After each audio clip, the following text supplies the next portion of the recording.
Hola a todos, amigos de Spanish Boost. ¿Cómo están? ¿Todo bien? Aquí Martín, como siempre, para servirles. En el video de hoy vamos a hablar de mi tatuaje, el único tatuaje que tengo. No sé si ustedes saben que tengo un tatuaje, pero es básicamente ese. Y bueno, vamos a hablar de por qué lo tengo, por qué en mi cuello, por qué es un kanji y qué significa.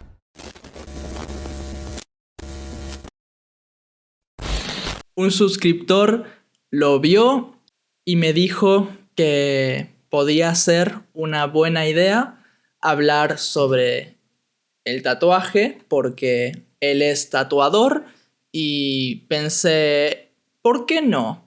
La verdad, tiene una historia interesante, así que, ¿por qué no hablar de eso? Bueno, primero tienen que saber que en Argentina todo el mundo está tatuado, básicamente.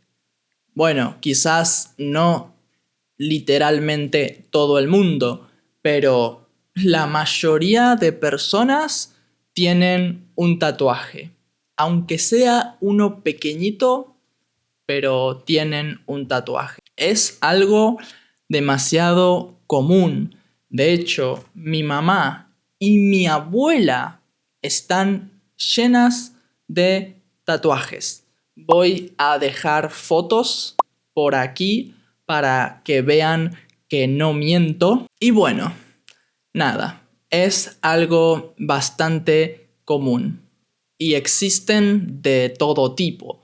Pequeños, grandes, con mucho significado, tatuajes horribles, sin sentido, de todo tipo. El mío tiene un significado muy importante y por eso me lo hice, básicamente. Sé que es algo que va a estar conmigo toda mi vida, entonces quería que sea algo especial, algo con un significado, algo que vea dentro de 40 años y me acuerde de esta situación, de por qué lo hice, básicamente como una cicatriz de guerra, ¿no? Ok, hablemos de la historia. Honestamente, nunca fui una persona que pensó mucho en los tatuajes. Mi mamá tiene un montón y mi abuela también, como vieron, pero a mí nunca me llamó la atención. De hecho, era algo que chocaba mucho con mi personalidad de ese momento porque siempre fui un chico muy introvertido, muy callado, muy desapercibido, perfil bajo, y tener un tatuaje era como algo que no tenía que ver conmigo. Era como algo muy diferente a lo que yo era. No era mi estilo para nada. Por eso nunca me hice uno antes y no pensaba hacerme uno. Pero bueno, en el 2020, cuando apareció el COVID-19, comenzó la pandemia, mi vida estaba en un punto muy negativo. Estaba pasando por un momento de confusión, de no saber quién era, de estar muy incómodo porque no me gustaba mi vida, no me gustaba cómo me veía, No me gustaban las relaciones que tenía.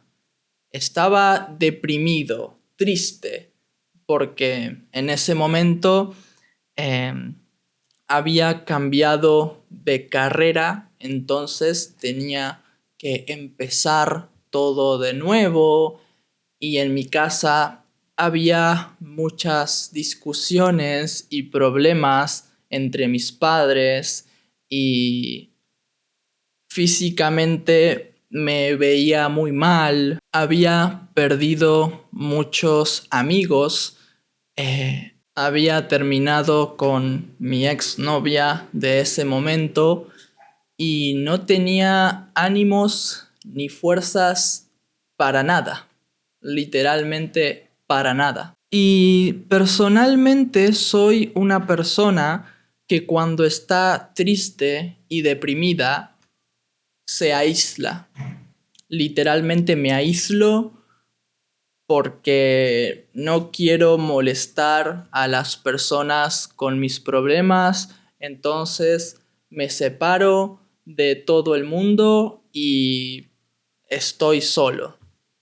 No sé si es la mejor forma de combatir, afrontar un problema, pero es la forma que yo más usaba en ese momento. Y además de todo eso, sorpresa, apareció el SARS-CoV-19. Teníamos que estar encerrados, no podíamos salir, la universidad era virtual y era horrible, literalmente era horrible. Y como por si fuera poco, el confinamiento en Argentina duró mucho.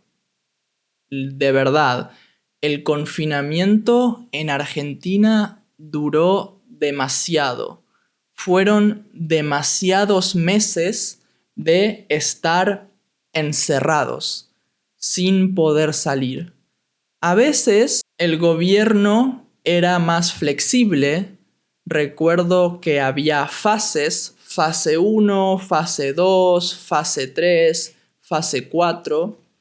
No recuerdo cómo funcionaban, pero dependiendo la fase podías salir más o menos.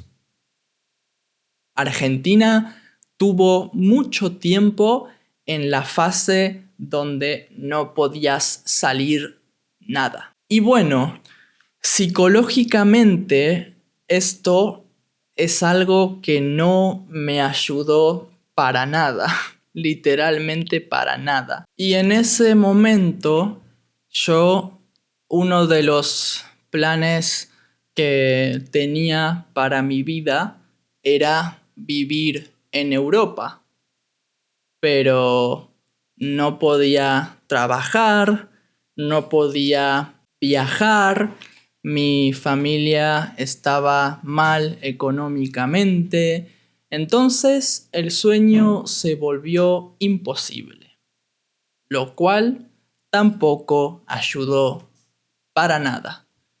No tenía motivación, no podía salir, no podía hacer nada, literalmente.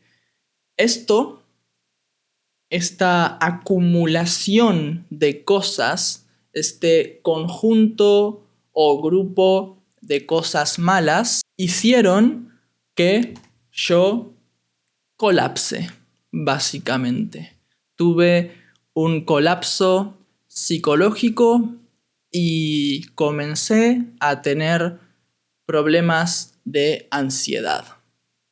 ¿Okay? Recuerdo que la primera vez que sentí un colapso y dije, ok, hay algo que no está bien, fue un día que tuve un ataque de pánico en la madrugada y yo no sabía qué me estaba pasando, por qué.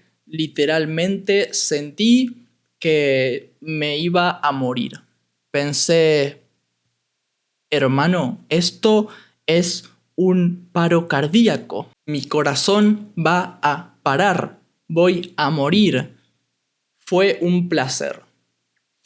Y ahí fue cuando comenzaron todos los problemas. Empecé a tener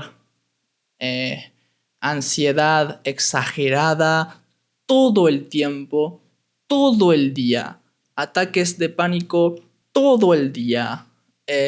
Una depresión enorme. Y como no sabía qué me pasaba, porque sentía cosas físicas, sentía mi pecho duro, dolor, sentía que mi cabeza iba a explotar, literalmente tenía síntomas físicos. Entonces fui al doctor porque pensé que tenía un problema físico. Y el doctor que me ayudó, la verdad, no fue muy útil.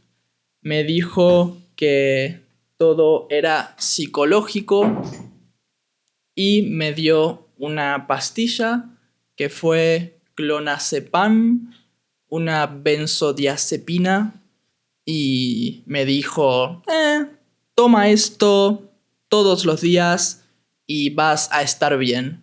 Intenta no estar estresado.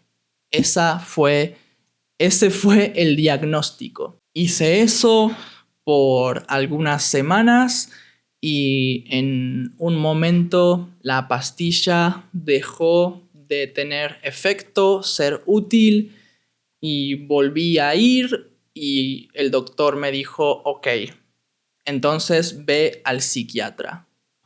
Fui al psiquiatra, fui al psicólogo, pero en ese momento los psicólogos y psiquiatras del seguro de mi familia, de la obra social, como decimos en Argentina, eran malísimos, muy malos.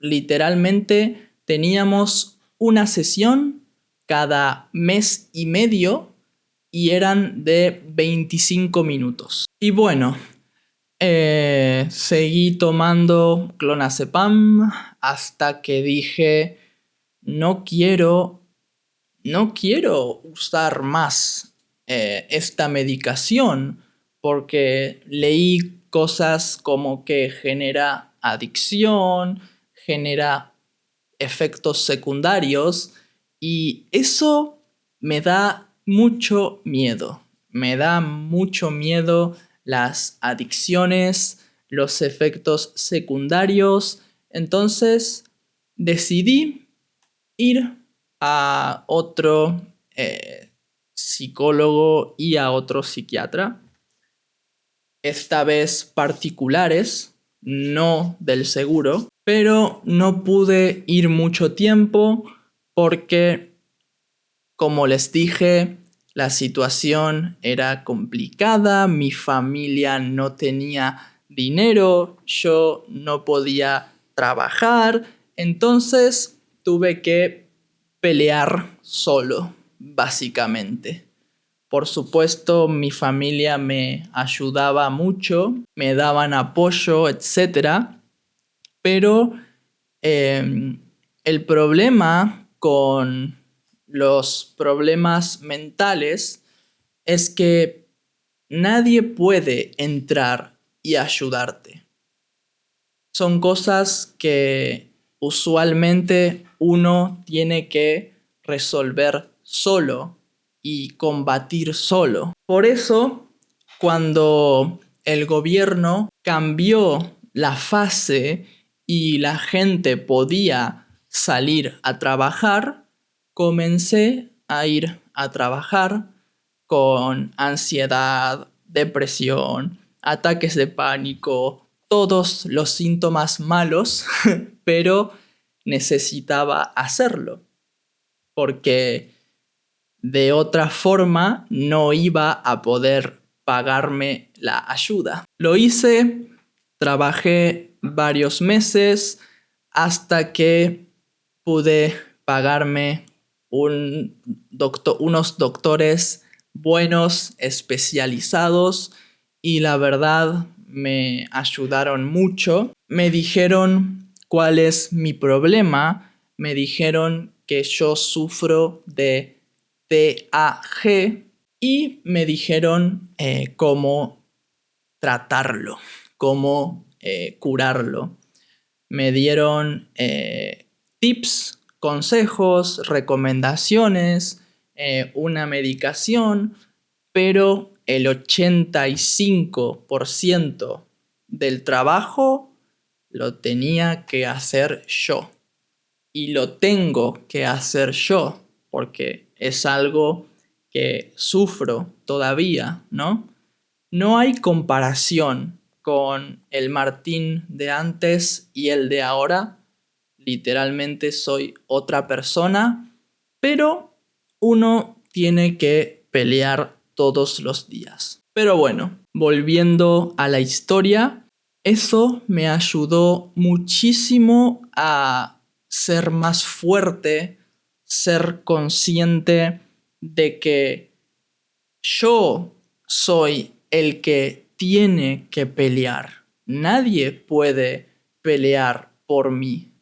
Y muchas cosas de mi persona, muchas cosas mías, estaban mal.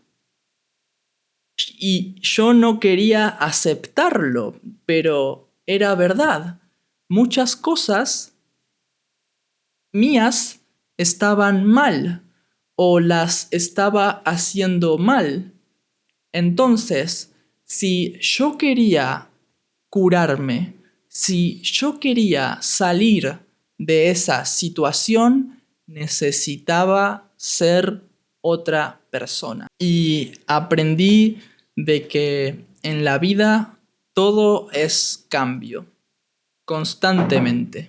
Nada es lo mismo dos veces. De hecho, acabo de recordar una frase que leí el otro día que dice: nunca vas a encontrar la misma persona dos veces, ni siquiera en la misma persona. Y eso es algo que tuve que aprender y algo que cambió mucho mi perspectiva de la vida. Y eso fue exactamente lo que hice. Empecé a trabajar en mí mismo, en mis sueños, en mis metas, a pesar de que mi cabeza me decía lo contrario. Mi cabeza siempre me decía, y me dice todavía: no eres suficientemente bueno, no lo vas a lograr, no puedes, etc. A pesar de eso, yo lo intentaba y lo intento siempre, porque yo controlo lo que pasa aquí y yo soy el dueño de esta vida, de mi vida. Y a pesar de que eso que viví fue con mucha diferencia el peor momento de mi vida, fue el único momento de mi vida donde a veces iba a dormir y pensaba: me siento mejor cuando duermo que cuando me despierto. Pensaba eso y sabía que para dejar de hacer eso necesitaba ser un nuevo Martín. Exterminar todas las cosas malas que tenía y construir algo nuevo, mejor. Y eso hice. Por eso el mensaje de nuevo, de cambio constante, es un mensaje que a mí me identifica y me representa y me encanta. Y eso es exactamente lo que significa mi tatuaje. Eso es lo que significa.